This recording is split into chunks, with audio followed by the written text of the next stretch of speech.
Welcome back everyone, welcome to civil services study.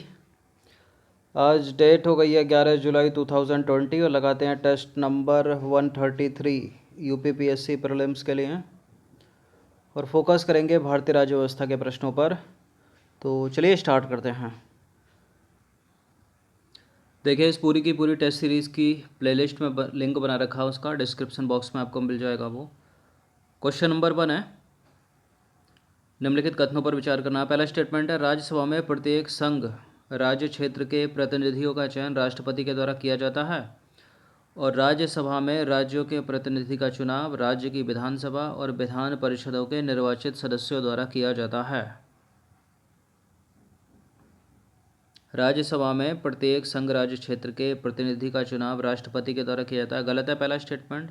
और राज्यसभा में राज्यों के प्रतिनिधि का चुनाव राज्य विधान सभा और विधान परिषद के सदस्यों द्वारा होता है। देखिए, दूसरा भी गलत है, विधानसभा नहीं, केवल विधान परिषद। तो डी है इसका आंसर, कोई भी सही नहीं है। तो राज्यसभा में राज्यों के प्रतिनिधियों का चुनाव राज्य विधान परिषद के निर्वाचित सदस्यों द्वारा किया जाता है और राज्यसभा में प्रत्येक केंद्र शासित प्रदेश के प्रतिनिधियों का चुनाव अप्रत्यक्ष रूप से एक निर्वाचक मंडल के सदस्यों द्वारा किया जाता है।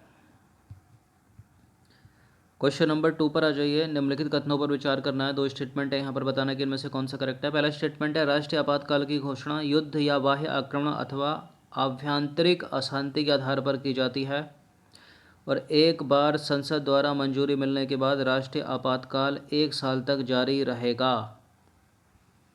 देखिए, संसद की मंजूरी मिलने के बाद जो है 6 महीने तक जारी रहता है, उसके बाद बढ़ता है फिर बाद में। गलत है पहला स्टेटमेंट, दूसरा वाला स्टेटमेंट गलत है और पहला वाला स्टेटमेंट भी गलत है, क्योंकि आंतरिक अशांति या आभ्यंतरिक अशांति जैसे शब्द हटा दिए गए हैं राष्ट्रीय आपातकाल से। इसकी जगह जो है सशस्त्र विद्रोह का प्रयोग हुआ है। तो डी है इसका उत्तर भी, कोई भी इनमें से सही नहीं है।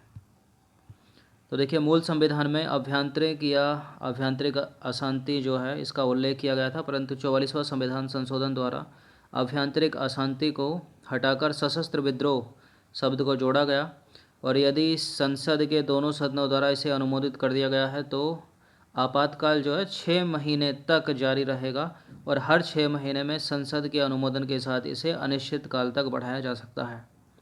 तो इतनी छोटी छोटी चीज़ों से जो है एक एक शब्द से पॉलिटी में प्रश्न गलत हो जाते हैं कि आभ्यंतरिक अशांति आंतरिक अशांति का प्रयोग है, जबकि 44वें संशोधन के द्वारा इसको अमेंड करके सशस्त्र विद्रोह जैसे शब्द डाल दिया गया इसकी जगह। और ये बहुत पूछा है, इसको बहुत पूछते हैं। क्वेश्चन नंबर 3 पर आ जाइए। संसदीय कार्यवाही के दौरान प्रश्नों के संदर्भ में निम्नलिखित कथनों पर विचार करना है। अतारांकित प्रश्न के लिए मौखिक जवाब की आवश्यकता होती है और अल्प सूचना प्रश्न ऐसा प्रश्न होता है जिसे 10 दिन से कम की पूर्व सूचना देकर पूछा जाता है और इसका मौखिक रूप से उत्तर दिया जाता है। देखिए, जो तारांकित प्रश्न होते हैं ना, उनका मौखिक उत्तर दिया जाता है। अतारांकित प्रश्न को तो लिखित उत्तर दिया जाता है। गलत है ऐसा पहला वाला स्टेटमेंट। तो देखिए, अतारांकित प्रश्न में लिखित उत्तर की आवश्यकता होती है और तारांकित प्रश्नों के लिए मौखिक उत्तर की आवश्यकता होती है, इसको याद रखिएगा। अल्प सूचना प्रश्न वह प्रश्न होता है जिसमें 10 दिन से कम अवधि में नोटिस देकर प्रश्न पूछा जाता है और इसका उत्तर मौखिक रूप से दिया जाता है, अल्प सूचना प्रश्न का। क्वेश्चन नंबर 4 पर आ जाइए। भारतीय संविधान के अनुच्छेद 360 के संदर्भ में कुछ स्टेटमेंट है यहाँ पर। पहला स्टेटमेंट है, एक बार संसद के दोनों सदनों द्वारा अनुमोदित वित्तीय आपात वापस लिए जाने तक अनिश्चित काल के लिए जारी रहता है और वित्तीय आपातकाल का न्यायिक पुनरावलोकन नहीं किया जा सकता। देखिए, गलत है दूसरा स्टेटमेंट, किया जा सकता है, केवल पहला वाला करेक्ट है यहाँ पर बस। तो एक बार संसद के दोनों सदनों द्वारा अनुमोदित होने पर वित्तीय आपातकाल जो है तब तक अनिश्चितकाल वित्तीय आपातकाल जो है तब तक जो है अनिश्चित काल के लिए जारी रहता है जब तक कि इसे निरस्त नहीं किया जाता और वित्तीय आपातकाल का न्यायिक पुनरावलोकन किया जा सकता है। कितनी बार वित्तीय आपातकाल लग चुका है अभी तक? 3 बार। देखिए, जागते रहो, सोना मत, एक बार भी नहीं लगा है। वित्तीय आपातकाल एक बार भी नहीं लगा है। फाइनेंशियल इमरजेंसी एक बार भी नहीं लगी है इंडिया में अभी तक, याद रखना इस चीज़ को। और नेशनल इमरजेंसी कितनी बार लगी है? 3 बार लगी है। और बाकी राष्ट्रपति शासन राज्यों में वो तो लगता ही रहता है किसी न किसी। क्वेश्चन नंबर 5 पर आ जाइए। निम्नलिखित कथनों पर विचार करना है। पहला स्टेटमेंट है, संविधान के अनुच्छेद 108 में संसद के संयुक्त अधिवेशन की व्यवस्था है। धन विधेयक एवं संविधान संशोधन विधेयक पारित करने के लिए संयुक्त बैठक का प्रावधान है। मोस्ट इम्पोर्टेंट है प्रश्न, संसद का संयुक्त अधिवेशन से रिलेटेड इस तरह के प्रश्न। पहला वाला करेक्ट है, 108 में व्यवस्था है, सीधे सीधे पूछते हैं पीसीएस में इस अनुच्छेद को। और धन विधेयक और संविधान संशोधन विधेयक के लिए संयुक्त बैठक का कोई प्रावधान नहीं है, केवल साधारण विधेयक के लिए है। तो इसका आंसर क्या हो जाएगा? Option number A. तो धन विधेयक तथा संविधान संशोधन विधेयक पारित करने के लिए संयुक्त बैठक का प्रावधान संविधान में नहीं है, केवल साधारण विधेयक के लिए है। और कौन बुलाता है संयुक्त अधिवेशन, संयुक्त बैठक? राष्ट्रपति बुलाता है। एक बार बैठक आ गई, उसकी अध्यक्षता कौन करता है? लोकसभा का अध्यक्ष करता है। क्वेश्चन नंबर 6 पर आ जाइए। इनमें से कोई एक असत्य है, असत्य नहीं होगा तो आंसर डी होगा। संयुक्त अधिवेशन की अध्यक्षता लोकसभा अध्यक्ष के द्वारा की जाती है, अभी तो बताया, करेक्ट है। संयुक्त बैठक में कोई विधेयक निर्दिष्ट किया जाता है तो इस विधेयक को दोनों सदनों के उपस्थित तथा मत देने वाले सदस्यों की साधारण बहुमत से पारित किया जाता है। संयुक्त बैठक की समस्त कार्यवाही लोकसभा की प्रक्रिया के अनुसार होती है। देखिए बिल्कुल ये करेक्ट है, ये भी इम्पोर्टेंट है, लाइन याद रखना। एक बार संयुक्त अधिवेशन आ गया तो उसके ऊपर कोई फैसला लेना है तो वो साधारण बहुमत से होगा, और किसके? उपस्थित और मतदान करने वाले सदस्यों के। तो सारे के सारे करेक्ट हैं, कोई भी गलत नहीं है इसमें। क्वेश्चन नंबर 7 पर आ जाइए। दो स्टेटमेंट है यहाँ पर, बताना कि इनमें से कौन सा करेक्ट है। पहला स्टेटमेंट है, संसद में लंबित विधेयक सदनों के सत्रावसान के कारण समाप्त हो जाते हैं, और राज्यसभा में लंबित विधेयक जिनको लोकसभा ने पारित नहीं किया है लोकसभा के विघटन पर समाप्त नहीं होता। बिल्कुल पहला वाला गलत है स्टेटमेंट। संसद में लंबित विधेयक सदनों के सत्रावसान के कारण जो है समाप्त नहीं होते, और यदि कोई विधेयक राज्यसभा में लंबित है और जिसको जो है लोकसभा ने अपनी स्वीकृति नहीं दी है, लोकसभा में पारित नहीं किया गया, वो समाप्त नहीं होता है। तो दूसरा वाला करेक्ट है यहाँ पर, ऑप्शन नंबर बी है इसका आंसर। तो देखिए, संसद में लंबित विधेयक सदनों के सत्रावसान के कारण समाप्त नहीं होते हैं, और राज्यसभा में लंबित विधेयक जिनको लोकसभा ने पारित नहीं किया है लोकसभा के विघटन पर समाप्त नहीं होगा। क्वेश्चन नंबर 8 पर आ जाइए। दो स्टेटमेंट है यहाँ पर, बताना कि इनमें से कौन सा करेक्ट है। धन विधेयक के संबंध में लोकसभा का अंतिम निर्णय होता है, और धन विधेयक के संबंध में संयुक्त बैठक या संयुक्त अधिवेशन की व्यवस्था की गई है। देखिए अभी तो बताया, धन विधेयक के संबंध में नहीं है, संविधान संशोधन विधेयक के नहीं संबंध में नहीं है, केवल किसके संबंध में? केवल साधारण विधेयक के संबंध में है। तो इसका आंसर क्या हो जाएगा? इसका आंसर हो जाएगा ऑप्शन नंबर ए। तो धन विधेयक के संबंध में संयुक्त बैठक की व्यवस्था जो है वो नहीं की गई है, केवल साधारण विधेयक के संबंध में की गई है, और ना ही की गई है संविधान संशोधन विधेयक के संबंध में। क्वेश्चन नंबर 9 पर आ जाइए। निम्नलिखित कथनों पर विचार करना है। पहला स्टेटमेंट है, लोकसभा का अध्यक्ष उपाध्यक्ष को तथा उपाध्यक्ष अध्यक्ष को त्यागपत्र देता है। लोकसभा के अध्यक्ष अध्यक्ष के रूप में शपथ नहीं लेता, बल्कि सामान्य सदस्य के रूप में शपथ लेता है। का सही रहेगा ना यहाँ पर, लोकसभा का अध्यक्ष। बिल्कुल ये करेक्ट है दोनों के दोनों स्टेटमेंट, ये भी इम्पोर्टेंट है दूसरा वाला स्टेटमेंट। बहुत सारे बच्चे घूम जाते हैं यहाँ पर, लेकिन वो ऑलरेडी ले लेता है ना अध्यक्ष सदस्य के रूप में।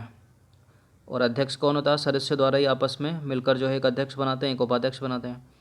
10वें प्रश्न पर आ जाइए। लोकसभा के भंग होने की स्थिति में अपना पद, अध्यक्ष का पद सॉरी, अगली लोकसभा की पहली बैठक होने तक रिक्त नहीं करता, और लोकसभा के अध्यक्ष की अनुपस्थिति में उपाध्यक्ष और उपाध्यक्ष की अनुपस्थिति में राष्ट्रपति द्वारा बनाए गए वरिष्ठ सदस्यों का पैनल से भी कोई व्यक्ति पीठासीन होता है, कौन सा करेक्ट है इसमें? देखिए दोनों के दोनों करेक्ट हैं, सी है इसका आंसर। इसको पढ़ लीजिएगा 2 बार कम से कम।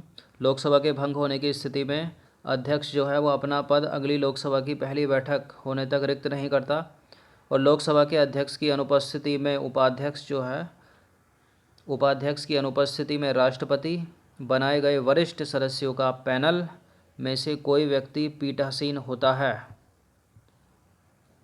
तो दोनों के दोनों करेक्ट हैं, सी है इसका आंसर। क्वेश्चन नंबर 11 पर आ जाइए। निम्नलिखित कथनों में से कौन सा कथन जो है असत्य है, गलत है? इनमें से गलत नहीं होगा तो आंसर डी होगा।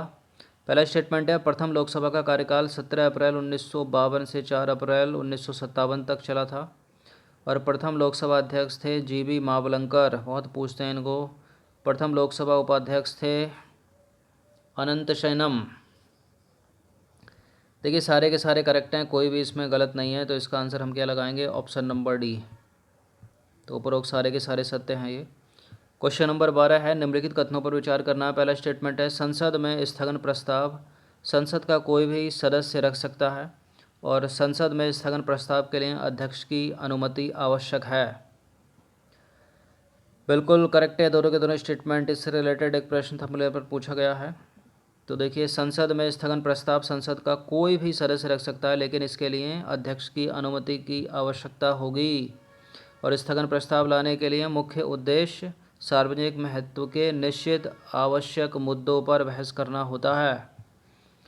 क्वेश्चन नंबर 13 पर आ जाइए। 13वां प्रश्न है, निम्नलिखित कथनों पर विचार करना है। पहला स्टेटमेंट है, एक समय में एक व्यक्ति केवल एक ही सदन का सदस्य रह सकता है और यदि कोई सदस्य सदन की अनुमति के बिना 60 दिन की अवधि से अधिक समय के लिए सदन के सभी अधिवेशनों से अनुपस्थित रहता है तो सदन उसकी अध्यक्षता समाप्त कर सकता है।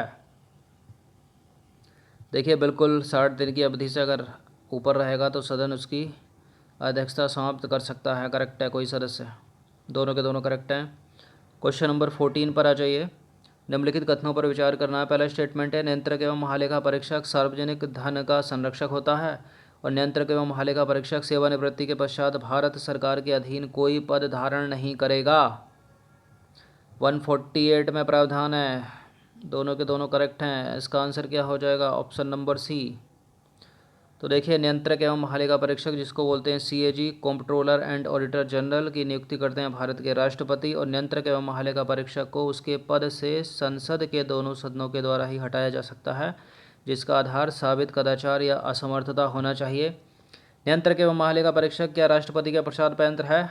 नहीं है, महान्यायवादी है और राज्यों के राज्यपाल हैं, प्रधानमंत्री हैं और केंद्र सरकार के मंत्री हैं। 15वां प्रश्न पर आ जाइए। कुछ स्टेटमेंट है यहाँ पर। पहला स्टेटमेंट है, महान्यायवादी के संदर्भ में है। महान्यायवादी की नियुक्ति राष्ट्रपति करता है, ये तो सबको पता होगा। वह उसके प्रसाद पात्र पद धारण करता है, बिल्कुल। महान्यायवादी को भारत के राज्य क्षेत्र के सभी न्यायालयों में सुनवाई का अधिकार होता है, ये भी 50 बार बताया होगा। दोनों के दोनों स्टेटमेंट करेक्ट हो गए। भारत का महान्यायवादी अटॉर्नी जनरल ऑफ इंडिया 76 में इसका प्रावधान है और ये भारत के किसी भी न्यायालय में जो है उसकी कार्रवाई में भाग ले सकता है। और भारत सरकार का क्या है, ये सर्वोच्च विधिक सलाहकार होता है, कानूनी विषयों पर सलाह देता है सेंट्रल गवर्नमेंट को। उदाहरण के तौर पर समझे, केंद्र सरकार बनाम उत्तर प्रदेश की सरकार या फिर राजस्थान की सरकार मध्य प्रदेश की सरकार के बीच ठन जाती है तो सेंट्रल गवर्नमेंट की तरफ से जाएगा, एक कोर्ट में केस लड़ेगा। कोर्ट केस किसी में भी हो सकता है, district court, high court, supreme court. Mainly high court supreme court में रहता है इनका। तो चलिए 15 प्रश्न थे, समाप्त करते हैं। स्टार्ट तो हमने कर लिया, अच्छे से इसका रिवीजन कर लेना। प्लेलिस्ट में इसका लिंक है, वहाँ पर आप टेस्ट नंबर 1 से लेकर जो भी ये टेस्ट था 133 तक पहुँच सकते हो। हर दिन प्रैक्टिस करते रहिएगा, लॉकडाउन का सदुपयोग करें। धन्यवाद।